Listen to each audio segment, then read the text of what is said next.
I haven't written anything in a while.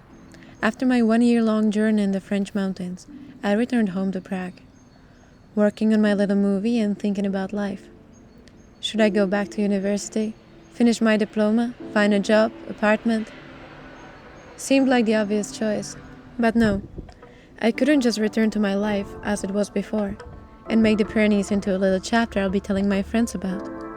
No, the Pyrenees has changed me entirely. They're not a chapter. They are part of me. I've discovered so many new concepts of living, and I created one of my own that suits me well. It helped me see clearly what I want my life to be like. The city life is no longer aligned with me. I had to act. So I stopped my studies and I decided to move to France, to Basque Country, my favorite place in the world. Live close to the Pyrenees and the ocean. It's a bit scary but exciting at the same time. Like when I was leaving to the Pyrenees for the first time.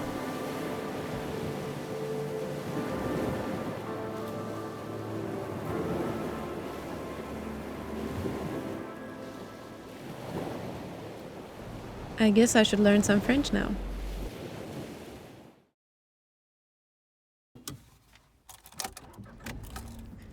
Isabel came to see me.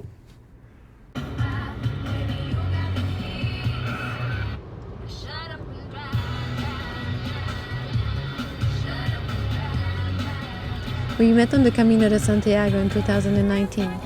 Two blonde girls with the same twisted and slightly dark sense of humor, passionate about veggies and yoga. We met on our second day of the Camino, in the green hills of the Basque Country, and after 1 month of following the yellow arrows across northern Spain, we stood in front of the cathedral in Santiago de Compostela together. Our stories are different, but our path was the same, and we kept sharing it ever since. So, where are we? In the forest. Next to the highway. Next to the river. Yeah. And now, 2 years after, we are in a tent somewhere on the borders with Switzerland. It smells like cemetery and the songs of the birds are accompanied by the noise of the highway. I'm supposed to move to a different country in 3 weeks. The country I dream of ever since the first steps I took there, back then with Isabel by my side. I have nothing prepared. I should be learning French and looking for apartments and jobs, yet I'm sleeping in a smelly tent next to the highway. We don't know where we are going. Italy, I guess.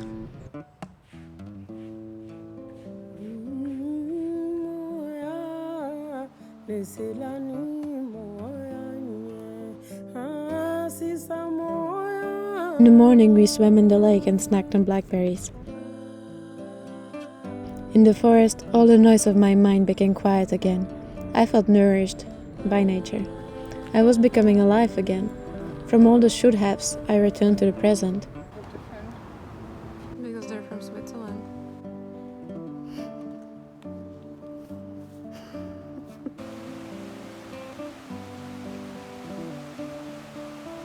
As soon as I grounded myself in the present moment, my mind became clear again.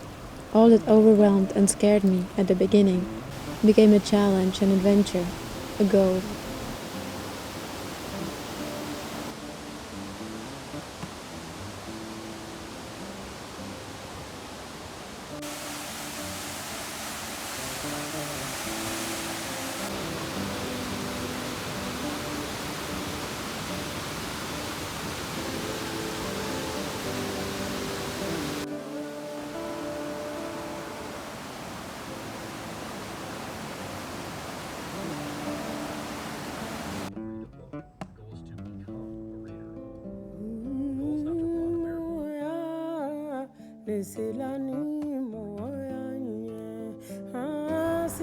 After several hours and mountain passes, we arrived to Lago di Como, reaching its other side on a ferry with the last rays of sunshine and the full moon rising from behind the mountains, signaling the arrival of the night.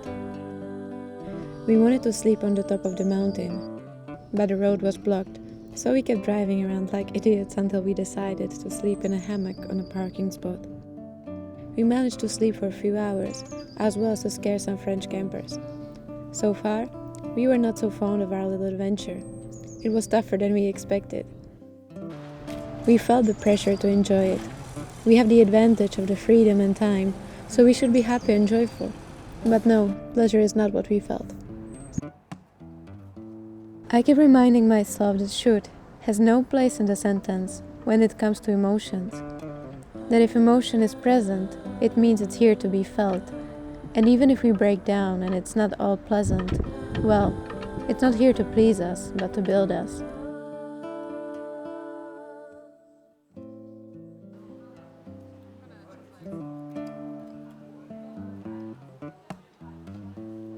I realize that now is the time to take life slowly, be nice to me and try my best, and forgive myself for thinking it was not enough.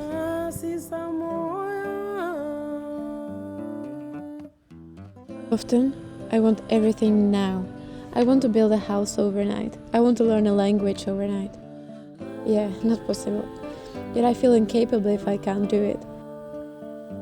I want impossible things for myself, and so unconsciously my thoughts are trying to convince me that it's safer to not try at all, to protect me from failing, from feeling incapable, stupid and useless, when in fact, I fail only if I don't try.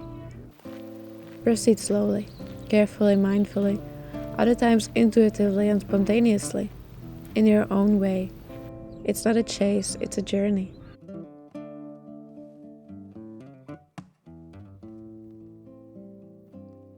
We went to the mountains.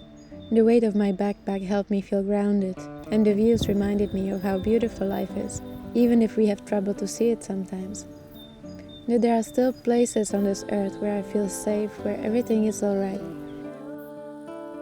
And that earth is here to provide this for all of us.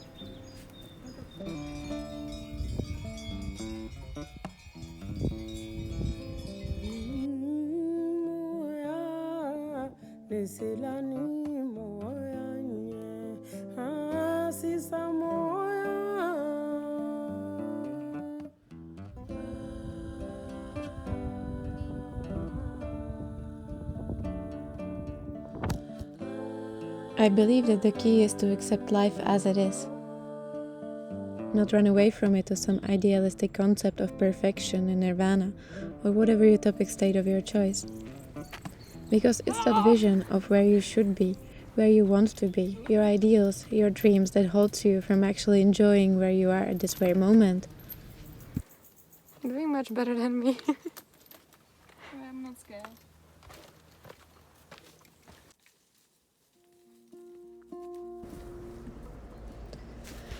Things go wrong, always, but mostly it's for our own good. Perhaps the seemingly wrong can change the way we see things. In this way, the wrong assures us about what's right.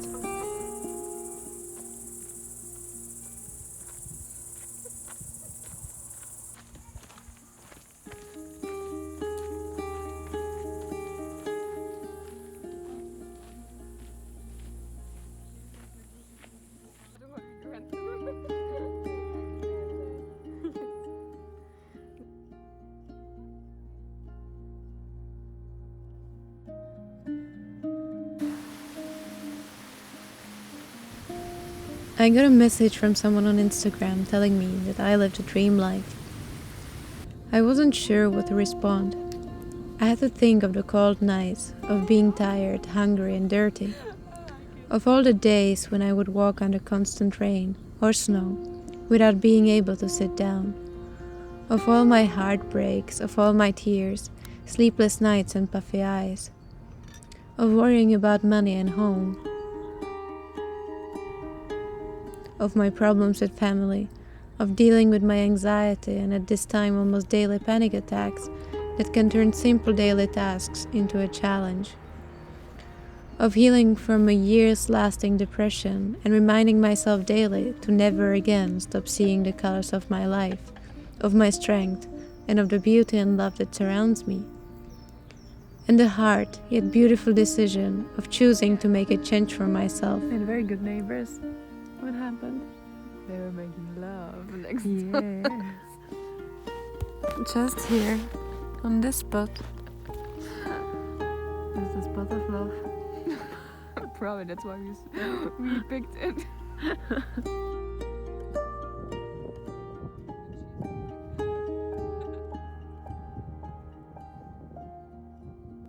and of the realization that it's just me who is in charge of my own happiness.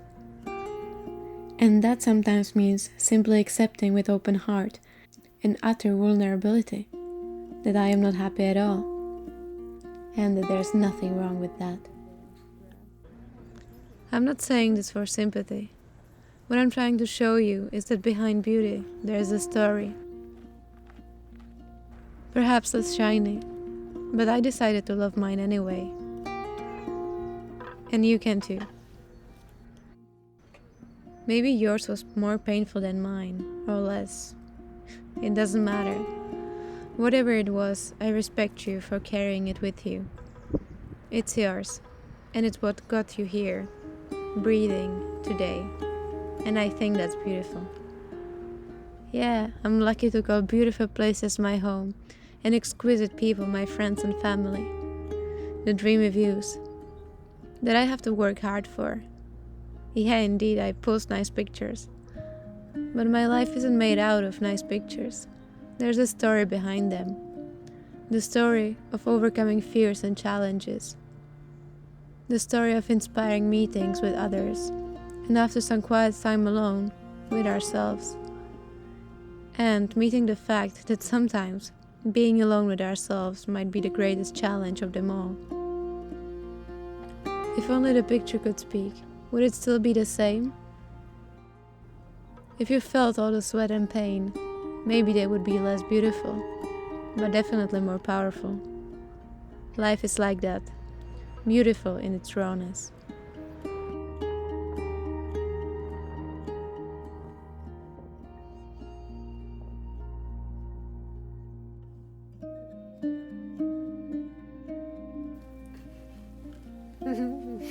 Some good lentil pasta. Yummy! You excited for dinner tonight? The salt. That's nice. Lovely.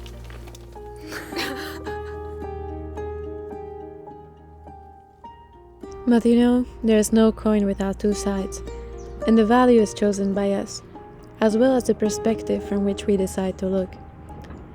Yes, I'm living my dream, but not because it's happening to me, because I make effort daily to make it happen, because I work hard to find it in between the hardships, because I know that it's my choice.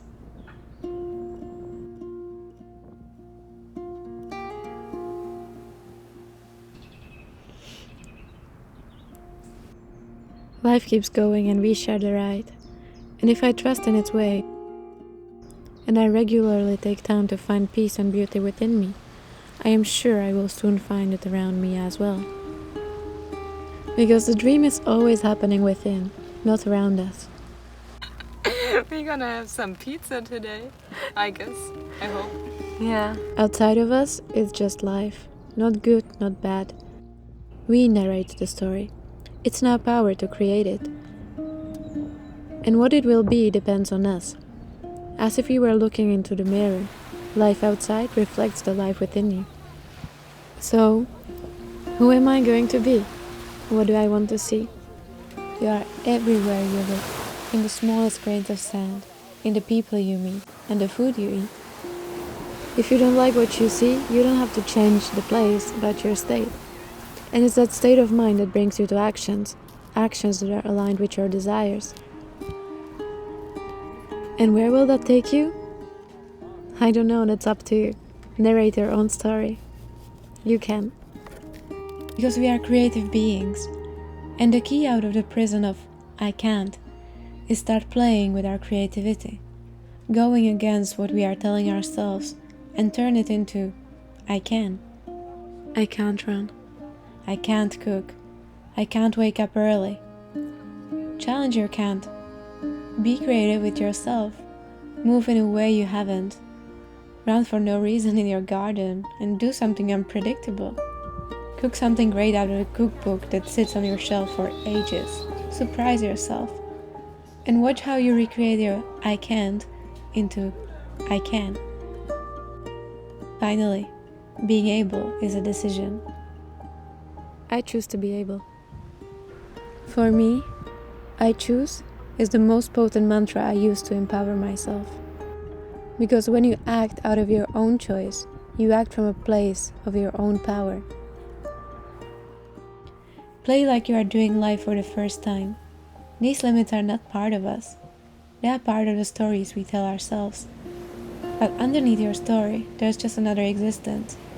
Without name, race, age. The existence we once were, before our ego started shaping at very early age, into patterns and stories that we now believe are us. But before the story of Denisa, of me, of all I am and all I am not, started to be told, I just was. I was with a purpose to exist.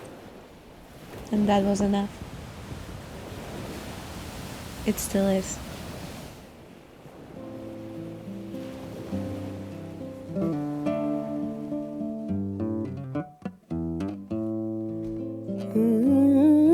Moya nehamina moya la esisa moya binogolu utekola bana.